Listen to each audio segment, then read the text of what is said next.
Hai sobat semua, apa kabar? Baik kan? Semoga kalian semua sehat selalu, bahagia selalu dan banyak rezeki. Kali ini Mimin mau melanjutkan cerita dari novel Ternyata Suamiku Penguasa. Semoga cerita ini bisa menghibur kalian semua ya, dan bisa menemani hari-hari kalian semua. Oh iya, jangan lupa bantu like dan komen ya biar Mimin tambah semangat uploadnya. Kalau begitu yuk langsung saja ke ceritanya, cekidot.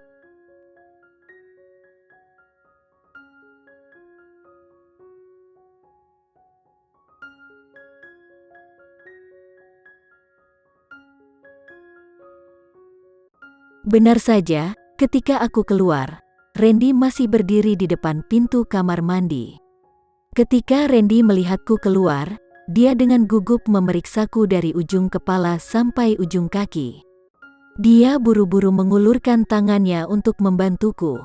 Putri, Randy memanggil namanya lagi. Randy, dengan caramu memperlakukanku seperti ini, kamu membuatku merasa tertekan. Putri menepuk dadanya dan menghela nafas. Tenanglah, aku yang melahirkan bayi ini, bukan kamu. Randy bergumam dalam hati, itu karena dialah yang melahirkannya, sehingga aku sangat khawatir dan gugup.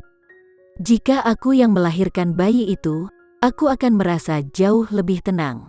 Pergi dan ganti bajumu. Setelah sarapan, lakukan apa yang perlu kamu lakukan, kata Putri sambil berjalan. Tetapi setiap langkah yang diambilnya, Randy selalu mengikutinya. Putri berhenti dan berbalik menatapnya. Putri berkata dengan marah, "Randy, jangan mengikutiku terus seperti ini.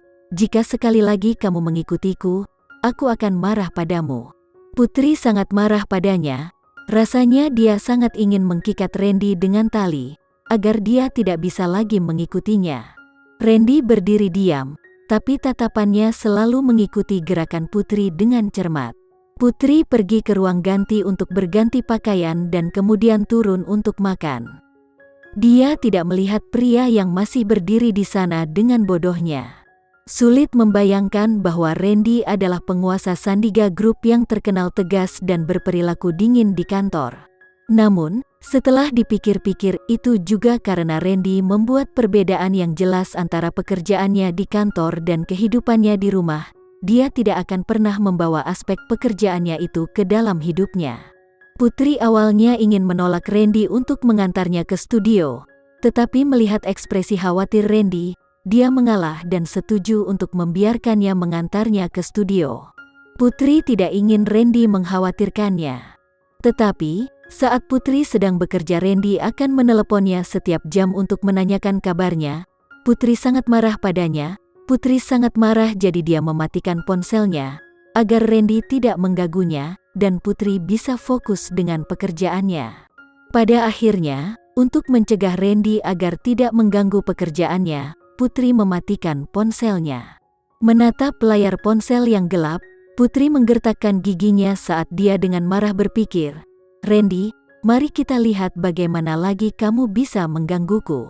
Namun, tidak butuh waktu lama bagi Putri untuk menyesali perbuatannya. Karena Randy tidak bisa menghubungi ponselnya, tiba-tiba Randy langsung datang ke studio.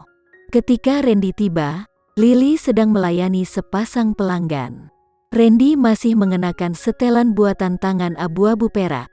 Tatapannya di bawah kacamata berwarna emas sedikit menarik. Lily menyapu pandangannya ke setelan baju yang dipakai Randy itu dan segera melihat Putri. Penampilannya langsung menarik perhatian semua orang yang ada di sekitarnya. Pengantin wanita yang ada di sana sedang menatap Randy, membuat calon pengantin laki-lakinya sangat tidak senang. Laki-laki itu menoleh dan berkata, "Kamu akan menikah denganku, apa yang kamu lihat? Tidak bisakah aku melihatnya sebentar saja?" Calon pengantin wanita menjawab dengan tidak setuju. "Tuan Randy, apakah kamu di sini untuk menemui Putri?" Lily menyambutnya dengan senyum untuk memberitahu orang lain bahwa pria ini sudah memiliki kekasih. "Iya," Randy mengangguk. Tatapannya terpaku pada Putri, yang sedang sibuk menggambar di depan mejanya. Putri mengangkat kepalanya dan menatapnya. Dia menggaruk kepalanya dan berpikir, lelucon macam apa yang coba dimainkan pria ini? Tidakkah Randy tahu bahwa dia tidak akan bisa fokus bekerja dengan baik jika Randy terus berperilaku seperti ini? Tidak hanya seperti hari ini, tetapi untuk beberapa hari ke depan, Randy akan terus mengawasinya seperti ini. Di tempat lain, Citra telah mengalami beberapa hari yang kacau dan sangat buruk. Dia baru saja akan makan siang ketika seorang tamu tak terduga tiba-tiba muncul. Andi Andrean duduk di depannya. Dia masih bertingkah seperti tuan muda. "Bawakan aku semangkuk sup." Citra mengangkat kepalanya dan menatapnya dengan dingin sebelum menundukkan kepalanya untuk makan. Dia tidak berniat untuk memperhatikannya. "Apakah kamu tuli?" Andi Andrean menggebrak meja dan mencibir. "Apakah kamu benar-benar tuli, ha? Apakah kamu tidak percaya bahwa aku bisa membuat telingamu tuli?" Citra menghabiskan terlalu banyak waktu untuk memahami orang macam apa Andi Andrean itu. Tentu saja, dia percaya bahwa Andi Andrean mungkin saja benar-benar membuatnya tuli. Tetapi Citra tidak akan memberi Andi Andrean kesempatan itu lagi. Kemudian Citra berdiri, melirik Andi Andrean, lalu berbalik dan berjalan ke dapur. Keluarga Andrean telah hancur, Saikan Andrean telah ditangkap, semua properti keluarga Andrean disita. Andi Andrean telah mengemis di mana-mana, tetapi ditolak. Dia bahkan belum makan sama sekali, dan kondisinya sama menyedihkannya dengan anjing liar. Citra pergi ke dapur, kemudian dia menyajikan makanan untuk Andi Andrean. Citra mengutuk, "Bajingan kau Andi Andrean." Setelah beberapa saat, Citra keluar dari dapur dengan semangkuk besar sup untuk Andi Andrean. Andi Andrean mengangkat kepalanya dan meliriknya, "Putar wajahmu. Jangan biarkan aku melihatnya. Kamu merusak nafsu makanku." Andi Andrean menyuruhnya untuk memalingkan wajahnya, dan Citra memalingkan wajahnya, karena dia juga tidak ingin melihat wajah Andi Andrean. Jangan sampai dia mengalami mimpi buruk tentangnya di masa depan. Meskipun bulan pertama hampir berakhir, cuaca di Busan masih sangat dingin. Citra tidak pernah keluar akhir-akhir ini dan tinggal di rumah sepanjang hari, tapi dia selalu berpakaian dengan indah. Citra selalu suka memakai makeup dan selalu menjaga penampilannya. Meski wajahnya hancur, dia tidak akan menyerah pada dirinya sendiri, karena riasan yang cantik juga tidak kalah pentingnya. Citra berbalik, wajahnya yang terluka tidak terlihat. Bahkan jika Andi Andrean hanya bisa melihat belakang bagian tubuhnya, Andi Andrean masih akan berpikir bahwa Citra adalah wanita yang sangat cantik. Pinggangnya yang ramping dicengkeram erat, dan rambut emas bergelombangnya dengan santai menutupi pinggangnya. Andi Andrean mengambil mangkuk dan meneguk beberapa suap sup, lalu tatapannya jatuh ke punggung Citra. Citra mengenakan mantel merah cerah hari ini, warna darah. Itu adalah warna merah yang sangat mencolok.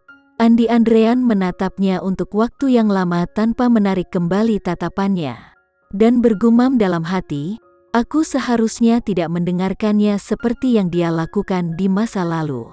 Memikirkan hal itu, Andi Andrean menarik kembali pandangannya dan melihat semangkuk sup di depannya yang telah dia minum lebih dari setengahnya.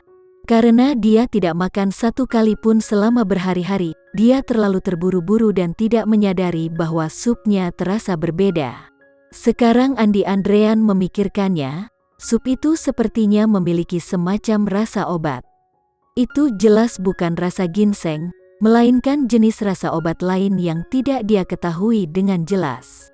"Brengsek," Andi Andrean mengutuk, mengambil mangkuknya dan melemparkannya ke Citra, berteriak dengan marah, "Apa yang kamu tambahkan ke sup ini?" Mangkuk itu mengenai punggung Citra dan mengeluarkan suara teredam. Sup panas yang mendidih langsung melukis tanda berminyak di jaket merahnya. Sup menetes ke sisi jaket. Citra tidak melihat ke belakang. Punggungnya telah lurus seperti patung. Melihat Citra tidak bereaksi, Andi Andrean semakin marah. Dia meraih sendok di atas meja dan melemparkannya ke Citra lagi. "Apakah kamu tuli? Berbaliklah cepat." Kali ini, sendok tidak mengenai Citra tetapi terbang melewati telinganya dan mendarat di samping kakinya dengan dentingan. Tangan Citra, yang ada di samping, mengepal, seolah-olah dia sedang mencoba menancapkan kukunya ke dalam dagingnya. Tuan Muda Andrean, aku sudah berbaik hati memberimu sup yang biasanya diberikan untuk makan anjing.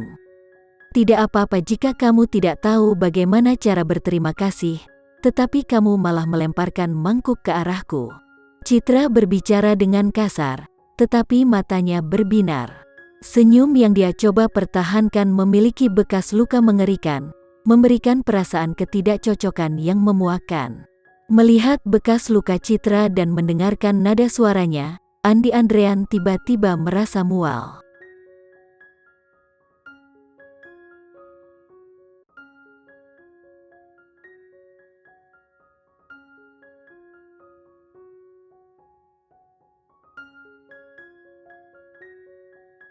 Sekian dulu ya cerita kali ini, kita lanjutkan lagi ceritanya di lain waktu. Oh iya, bagaimana menurut kalian? Semoga bisa sedikit menghibur kalian semua. Jangan lupa like, share dan komen ya. Untuk teman-teman yang baru nonton jangan lupa subscribe-nya. Hehehe, kalau ada teman-teman yang ingin gabung langganan bisa langsung gabung saja untuk dapat fitur yang menarik dan sedikit membantu Mimin. Terima kasih sudah menonton, sampai jumpa lagi. Bye bye bye.